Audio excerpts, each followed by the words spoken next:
just so different. It's everything different than any other vehicle. It's highly performant, it's strong, and it has all the technology inside of it. Let's go, let's get in.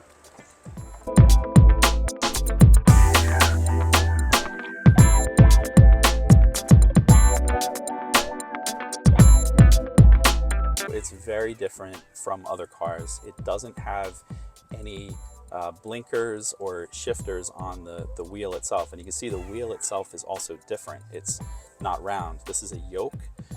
So it actually has a very responsive movement, whether you go left or right. And there's controls built into here to kind of navigate some of the system within the car. What you do is you first start off with saying press brake to select your gear, which I'm going to do right now. And at this point, I can go forward or reverse. And so it's really a swipe up or swipe down. So in this case, we're going to swipe back. And you can see immediately we have a full camera on the rear. We have a left and a right camera. And then we also have the modeling of what's happening around us that's happening within this side of the screen. So we'll start backing up. Very smooth. Okay, so now we can go forward. And you can see it actually sees that someone's here on the lawn. It understands exactly what's around us, including which cars are close to us. And we still have a front camera going in front of us, so we can see if there's anything that's in front of the vehicle. Now, being that it's all electric, there's really no sound. Even though there's large tires, these are 35-inch tires, but you hear nothing outside. So we'll put the windows down, you can still, it's peaceful. This is so peaceful. This is amazing. So I can see that really becoming a car that drives by itself very soon, right? It will. And this car comes with that feature. It's just waiting for the functionality to be pushed in the software. And so that'll be enabled in the next few months. It's exactly what I've wanted. This is my third Tesla. I started with the Model S, and then I ended up moving to a larger vehicle. I have the Model X, which is great for being able to have 6 people in the car. This is a whole new driving experience, but I'd say the biggest thing that's jumped out at me is the reaction that I get driving around town. There's so many people that have just never seen anything like this, and they want to know more about it. They want to see it up close and personal. It's just so different from anything else on the road. This is the Foundation series, and Tesla early adopters, ended up who reserved this in the early days, and I'm one of them. I reserved in 2019. 2019? Yeah, You've waited all this time to get your car? I've waited. All right, was it worth it? It was absolutely worth it. It's everything and then some. It's a completely different driving experience, and there's more features that are being enabled as the software gets pushed. So it's a different driving experience, even though you already had Tesla? It feels different. The number of features that are enabled in it, things that they've built into this vehicle. One of them I'd say is just how smooth it is, and this type of steering is called drive-by-wire, and you can see that I'm not making a full turn of the wheel in order to turn left here. Look at that. Look how seamlessly I turn. That's it. That's the full turn, and we've just made a 90-degree turn. And on the highway, it has even a better driving experience. You're barely moving, you're just shifting back and forth, and you're able to maintain your lane. So here we are again, making a turn, and I'm just gonna gently turn the yoke, and that's it. And then the features that are being enabled on it, the power of this screen, I have so many different things I can do. Here we are back to a full model of what's around me. I can zoom in on my navigation. It's very responsive. This is all enabled with data, so you have if there's traffic on the road, you know exactly where that is. And this is an interesting thing. As I'm taking a turn, here we are going to the right, I can place my camera wherever is more visible to me. In this case, I'll put it over here on the left. This is what would be typically in a blind spot. Right. So I can check my mirror, but I also can see exactly what's to the right. Let me pull up here to make a turn.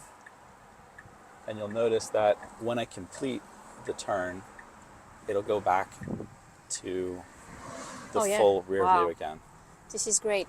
So I've read some comments from people owning a Cybertruck, and they were saying, the size, it's a huge car. and maneuver. You see the reaction outside Yes. and the maneuver.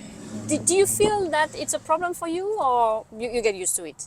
You get used to it. It's a large vehicle that's easy to operate, and it just has so much functionality. You know, having a 6-foot bed in the back or a 6-foot area for putting items just in the back of a pickup truck, you have so much functionality, and it's great for being able to store things and to transport things. Now, is it a car that you use every day to go to work, or is it your leisure car, or how do you operate with this car? Right now, this is a leisure vehicle. Yeah. I feel a bit reluctant to leave it at the train station. Oh, yeah. Yeah, I Think feel of like that. it gets a lot of attention. Well, even though you have cameras everywhere, right? It has to be the most secure car. You can steal that thing. Yeah, well, it has a Sentry mode, which is Tesla's version of a home security system. Right. And so you have all the cameras basically recording all the time.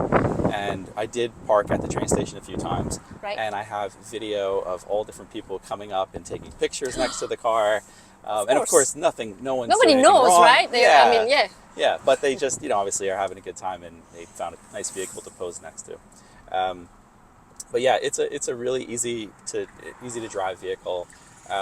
Just the reaction that I get, I think, is pretty significant. Would you go in any neighborhood?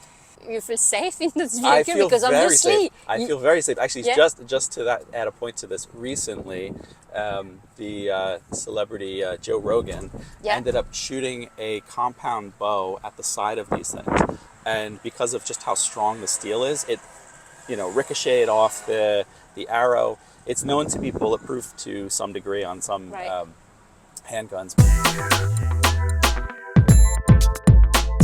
I feel like he did some very risky and beneficial things to all of society. One of them being pushing for electric vehicles when they were not cool. Right. Pushing for electric vehicles when there were no charging stations. And I think it's had a societal impact. I think it's allowed us to get to a place where, it's mainstream to have electric vehicles. And I think the other aspect of just, how forward thinking he has been and what he's allowed his organizations to provide have been to break outside of the mold of what a traditional car has been. Building video games into cars so that when you go and park somewhere, you have something to do, building in web browsers so you can look things up, and just having fun with it.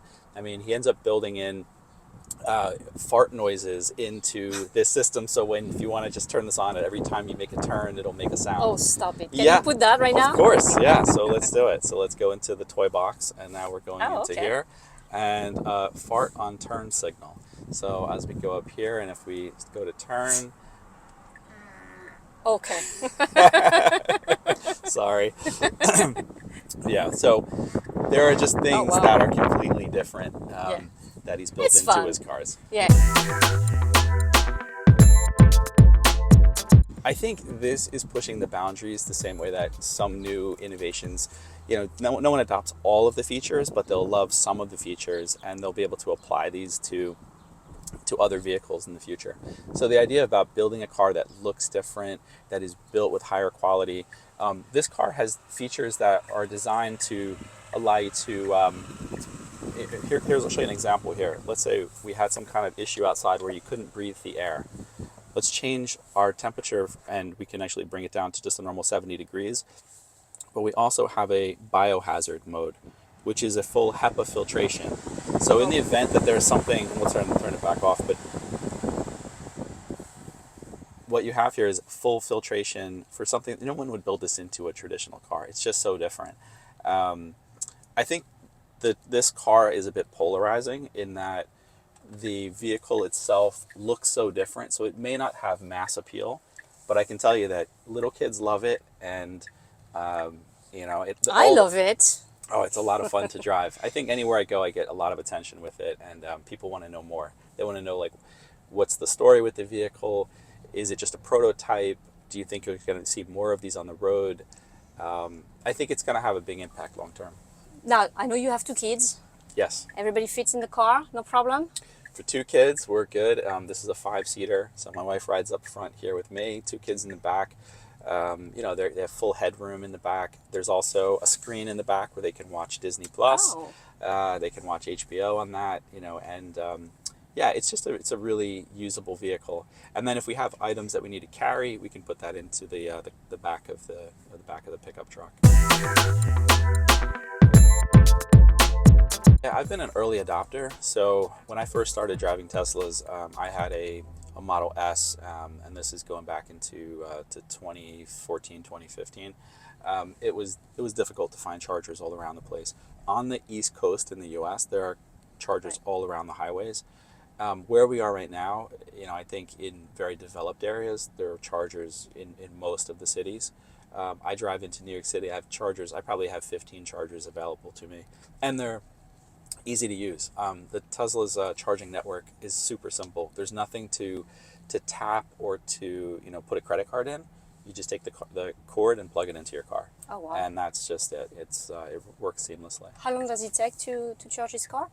Yeah. So the interesting thing about electric vehicles is the first 80% of charge happens very quickly. It's the last 20% that it slows down. It's just they always Why is that? It comes down to like the way that batteries work, and lithium ion batteries, I think they want to slowly charge so that you don't overcharge them. It gets dangerous as you charge at the last 20%. I can charge overnight at my house in about 5 hours. That gives me 300 miles of range. Okay. And if I charge at a fast charger somewhere, it's usually 15, 20 minutes and I'm topped up. And the fast chargers that are all around they're plentiful, they're very quick. I personally charge at Tesla branded chargers. There are third-party chargers. Right. Usually they're at convenience stores or at big box stores. And you're just competing at those locations with a bunch of other EVs. Right. And so I'd rather just have a more enjoyable experience. Is there something that pleasantly surprised you when you got the car?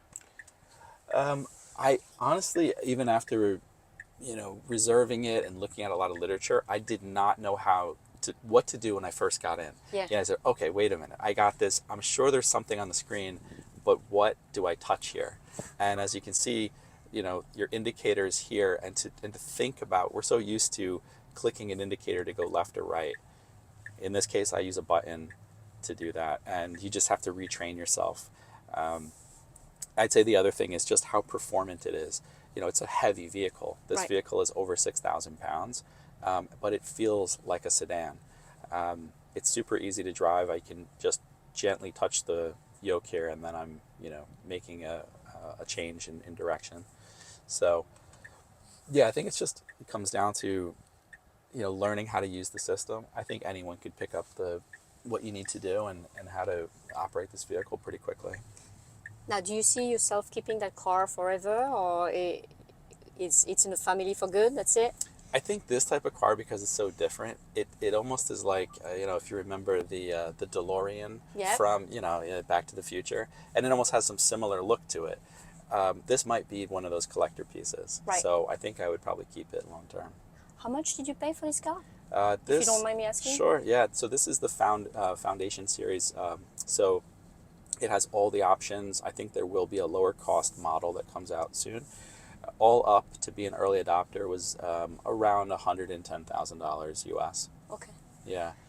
I think money well spent. And it's a good investment, maybe, right? Yeah, I think so. Did you customize anything in this car? I know there's like some options. When you get the Foundation series, it's basically all the boxes are ticked, so it's as customized as they provide it. And then there's another version that would have another motor, and that's another model that they're coming out with. But it's not out yet, right? That one's not out yet. This one is the one that you can get. And I think now, if someone were to want to purchase one, I think it would be in 2025 that delivery would happen. So hopefully the manufacturing continues to run at an aggressive rate. These are manufactured in Austin, Texas, so they're U.S. produced vehicles, and the delivery was entirely seamlessly. I bought the entire car online and on the app. Wait, so how did you get it? They send it to you?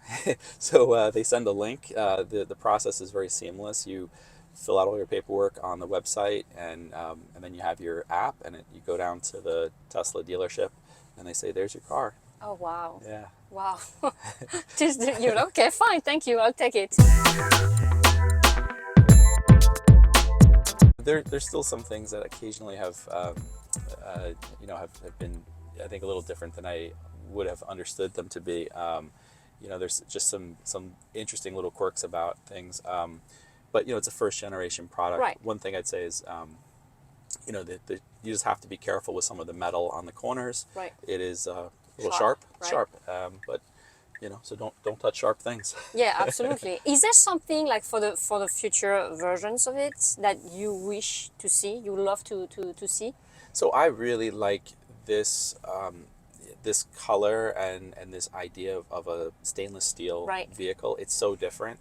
But just like the refrigerator and appliances at our house, fingerprints are left on it. Oh, So I yes. think being able to take care of that may be a challenge in the future. I would like to see maybe some other color varieties just for mass appeal. It'd Right, be nice right, to see it absolutely. in different varieties. From a technology perspective, I think it has all the things that I would want.